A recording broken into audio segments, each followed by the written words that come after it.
Hello everyone, welcome to my YouTube channel. Today we are going to learn how to trim non-breaking space. Let's learn how to handle non-breaking space with substitute function. In Excel, non-breaking space is equivalent to char160. If you replace char160 with blank space or spacebar space, then this problem can be resolved.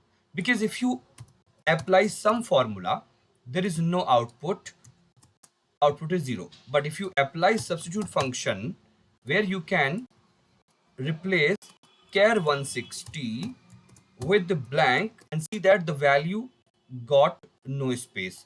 If you see that some value got space, you can convert that into value, and value function will align all the values to the right, and see that you can drag it and you can drag this formula. I hope you found this useful. For more such videos, share, subscribe, and love my channel. Thank you so much.